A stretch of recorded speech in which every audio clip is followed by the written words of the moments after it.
أعوذ بالله من الشيطان الرجيم بسم الله الرحمن الرحيم ليس بأمانيكم ولا أماني أهل الكتاب من يعمل سوءا يجزى به ولا يجد له من دون الله وليا ولا نصيرا آمنت بالله صدق الله العظيم رب اشرح لي صدري ويسر لي أمري واحلل عقدة من لساني يفقهوا قولي الصلاة والسلام عليك يا رسول الله وعلى آلك وأصحابك يا حبيب الله۔ آج کا ہمارا درس قرآن سورہ النساء کی آیت نمبر 123 سے آیت نمبر 126 تک ہے۔ ان آیات ترجمات میں اللہ رب العزت نے یہ بات بتا اور سمجھاتی ہے کہ نجات کا دار و مدار جھوٹی امیدوں پہ نہیں ہے بلکہ ایمان اور عمل صالح پہ ہے۔ یہودی جھوٹی امیدوں میں مبتلا رہے اور یہ ڈھینگے مارتے رہے کہ نحن ابناء اللہ واحباؤ، ہمیں تو دوزخ کی آگ نہیں جلا سکتی کیونکہ ہم تو اللہ کے معاذ اللہ بیٹے ہیں اور اس کے محبوب ہیں۔ تو حضور رحمت دو عالم صلی اللہ علیہ وسلم کی حلقہ غلامی میں موجود امت مسلمہ کو کہا جا رہا ہے کہ تمہارے اندر بھی اس طرح کی غلط باتیں نہیں آنی چاہیے کہ بس ہم رسول اللہ صلی اللہ علیہ وسلم کی امت میں سے ہیں، اب نہ اپنے ایمان کو بہتر کرنے کی ضرورت ہے نہ عمل کرنے کی ضرورت ہے، اب ہماری نجات تو ہوگی ہے نہیں۔ رسول اللہ صلی اللہ علیہ وسلم کی غلامی میں آنے کا مقصد یہ ہے کہ آپ سے ایمان سیکھا جائے، آپ سے عمل صالح سیکھے جائیں، اللہ رب العزت کی اطاعت و فرمانبرداری کے طریقے آپ سے سیکھے جائیں۔ پھر ارشاد باری تعالیٰ ہے لیس بامانیکم، نجات کا دار و مدار، نجات کا انحصار لیس بامانیکم، نہ تمہاری جھوٹی امیدوں پر ہے، ولا امانی اہل الکتاب، نہ اہل کتاب کی جھوٹی امیدوں پر ہے۔ امانی کا مطلب ہوتا ہے جھوٹی امید۔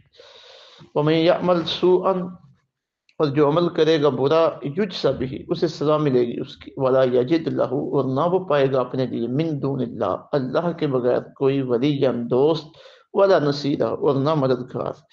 ومن یعمل من الصالحات، اور جس نے عمل کیا اچھے، من ذکر، مرد ہو، او انثی، یا عورت ہو، وہ مؤمن، بشرطے کہ وہ مومن ہو، فاولئک یدخلون الجنہ، تو وہی لوگ ہیں جو داخل ہوں گے جنت میں، ولا یظلمون نقیرا، نہ ظلم کیے جائیں گے تل پر، نقیر کہتے ہیں تل کو۔ ومن احسن، اور کون بہتر ہے اس سے دیناً، دینی لحاظ سے، ممن اسلم، اس شخص سے جس نے جھکا دیا ہو وجہہ، اپنا چہرہ، للہ، اللہ کے لیے، وہ محسن، اور وہ احسان والا ہو، واتبع ملت ابراہیم، اور پیروی کی اس نے ملت ابراہیم کی، حنیفہ، اس حال میں کہ وہ ہر باطل سے منہ موڑے ہوئے ہو، حنیفہ ہر باطل سے منہ موڑنے والا۔ واتخذ اللہ، اور بنا لیا ہے اللہ تعالیٰ نے ابراہیم علیہ السلام کو خلیلا، خلیل۔ وَلِلَّهِ مَا فِي السَّمَاوَاتِ وَمَا فِي الْأَرْضِ، اور اللہ کے لیے ہے جو کچھ آسمانوں میں ہے، وَمَا فِي الْأَرْضِ، اور جو کچھ زمین میں ہے، وَكَانَ اللَّهُ بِكُلِّ شَيْءٍ مُحِيطًا، اور اللہ تعالیٰ ہر چیز کو گھیرے میں لینے والا ہے۔ اب یہ بہت بڑی غلط فہمی تھی اہل کتاب کی، یہودیوں کی، کہ ہم تو اللہ کے بڑے پسندیدہ لوگ ہیں، ہم تو دوزخ میں نہیں جا سکیں گے، اور اسی طرح کی غلط فہمیاں مسلمانوں میں بھی موجود ہیں۔ ایمان اور عمل صالح کی ضرورت پلے نہیں ہے، پیروں فقیروں کے اوپر بھروسہ ہے، اور پھر ہمارے جو نعت خواں ہیں، قوال ہیں، اور پھر علماء سو ہیں، انہوں نے اس طرح کی تقریریں کی ہیں اور اشعار بنائے ہیں، اشعار پڑھے ہیں کہ جس سے یہ پتہ چل گیا ہے کہ اب تو کچھ بھی کرنے کی ضرورت نہیں ہے، پیر صاحب کی بیعت ہوگی اور نذرانہ دے دی ہے، جنت کی ٹکٹ تمہیں مل گئی ہے، محفل میلاد میں آ گئی ہو، محفل نعت میں آ گئے ہو، اب تم پکے جنتی ہو گئے ہو۔ بھائی بزرگان دین کے ہاتھوں پہ بیعت کرنا، ان کی صحبت میں بیٹھنا، ان کی سنگت میں بیٹھنا، یہ اچھا کام ہے، برکت والا کام ہے، محفل نعت میں آنا، محفل میلاد میں آنا برکت والا کام ہے، لیکن ایمان اور عمل صالح وہ اپنی جگہ پہ ایک حقیقت ہے۔ ان جگہوں پہ آ کے، ان ہستیوں کے پاس آ کے ایمان سیکھا جاتا ہے، عمل صالح سیکھا جاتا ہے، اس میں ترقی ہوتی ہے، نہ یہ کہ بندہ یہاں پہ آئے اور ایک مرتبہ آ گیا اور پھر اس کے بعد اسے ایمان کے تقاضوں پر عمل کرنے کی ضرورت نہیں رہی، عمل صالح کرنے کی ضرورت نہیں رہی۔ تو یہ اس طرح کی جھوٹی امیدیں بڑی مسلمانوں کے اندر آ چکی ہیں، اور آج ہم مسلمانوں کو اپنا جائزہ لینے کی ضرورت ہے اور اپنی صفائی کرنے کی ضرورت ہے، اپنے خیالات کی، اپنے ذہان کی۔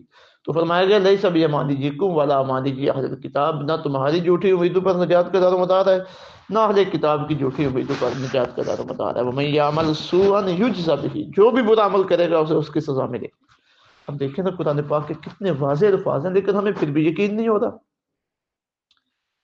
گناہوں پہ گناہ کرتے چلے جا رہے ہیں. اللہ اکبر، استغفر اللہ ربی من کل ذنب واتوب الیہ. ومن یعمل سوءا یجز به، جو برا عمل کرے گا اسے اس کی سزا ملے گی. ولا یجد له من دون اللہ، اور نہ پائے گا اپنے لیے وہ اللہ کے بغیر ولی جان کوئی دوست، ولا نصیرہ، اور نہ کوئی مددگار. ومن یعمل من الصالحات، اور جس نے نیک عمل کیا. اب دیکھیں نا برے اعمال کے بارے میں کتنی سختی کے ساتھ بات کی گئی ہے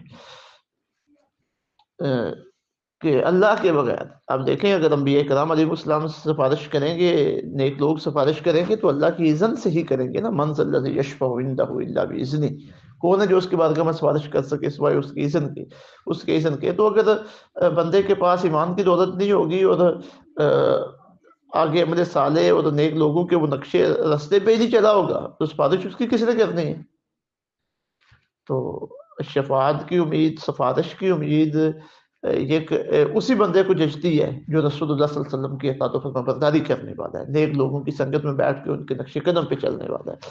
پھر فرمایا ومن یعمل من الصالحات، اور جس نے نیک عمل کیے، اچھے عمل کیے، من ذکر او انثی، وہ مرد ہو یا عورت، وہ مؤمن، بشرطے کہ وہ مومن ہو. اب دیکھیے نا اعمال صالحہ تب قبول ہے جب بندے کا ایمان بھی محفوظ ہے، بندے کا ایمان سلامت ہے. آج بڑے مذہب کے نام پہ دکانداریاں بنائے بیٹھے ہیں اور بندہ ان کے پاس چلا جائے تو اپنے ایمان سے ہاتھ دھو بیٹھتا ہے. ومن یعمل من الصالحات من ذکر او انثی، جس نے عمل کیا اچھے، مرد ہو یا عورت، وہ مؤمن، شرط یہ ہے کہ وہ مومن ہو.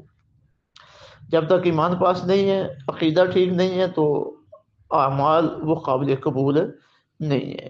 ایمان کا ہونا شرط ہے ایمان کی قبولیت کے لیے.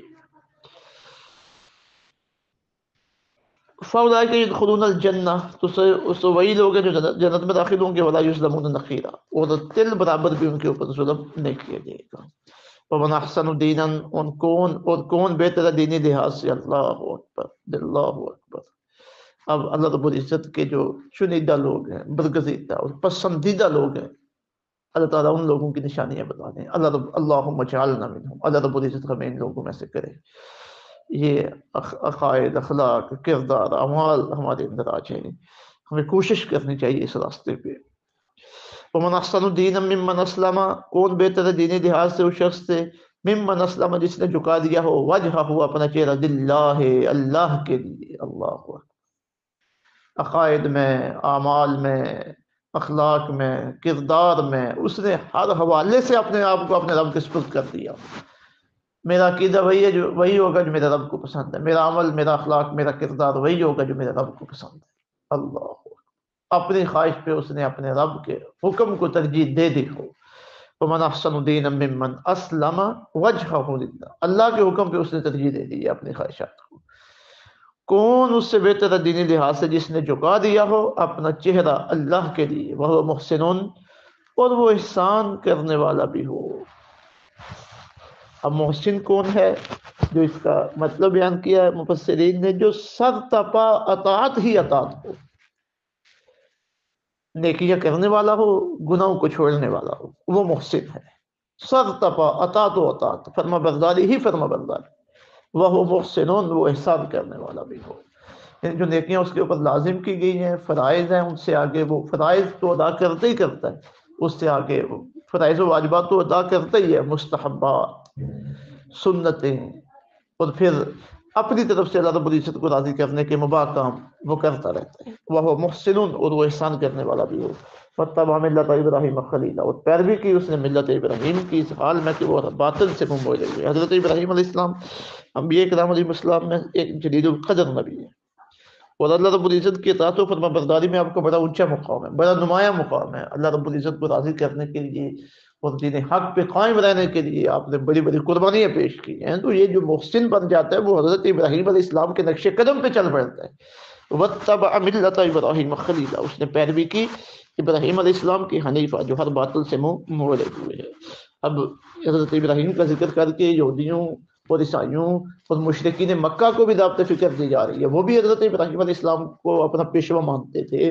تو فرمایا جا اشارہ ہے کہ حضرت ابراہیم علیہ السلام کو پیشوا ماننے والے ابراہیم علیہ السلام کے نقش قدم پہ بھی چلیں، جھوٹی امیدوں میں نہ رہیں کہ یہ ہو جائے گا وہ ہو جائے گا. نہیں، آؤ میدان عمل میں ابراہیم علیہ السلام کی طرح ایمان اور عقیدے کا مظاہرہ کرو. وہ آپ کا لقب ہے حنیفہ، ہر باطل سے منہ موڑے ہوئے۔ واتخذ اللہ ابراہیم خلیلا، پھر حضرت ابراہیم علیہ السلام کی عظمت بیان کی گئی ہے کہ بنا لیا ہے اللہ تعالیٰ نے ابراہیم علیہ السلام کو خلیل۔ اب خلیل کیا ہے؟ مفسرین نے، لوگ اہل لغت نے جو خلیل کی وضاحت کی ہے بڑی ایمان فروز ہے۔ کہتے ہیں خلیل، خلیل کا لفظ اس حبیب اور محب پر بولا جاتا ہے جس کے دل میں اپنے محبوب کی محبت یوں رچ بس جائے کہ کسی غیر کی محبت کی گنجائش ہی نہ۔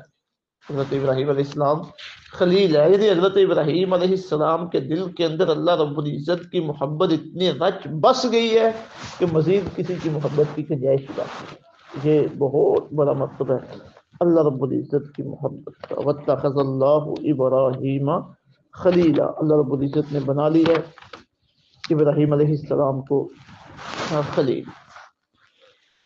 پھر فرمایا وَلِلَّهِ مَا فِي السَّمَاوَاتِ وَمَا فِي الْأَرْضِ، اللہ ہی کے لیے ہے جو کچھ آسمانوں میں ہے اور جو کچھ زمین میں ہے، ہر چیز اللہ کی ہے۔ وَكَانَ اللَّهُ بِكُلِّ شَيْءٍ مُحِيطًا، اور اللہ تعالیٰ ہر چیز کو گھیرے میں لینے والا ہے۔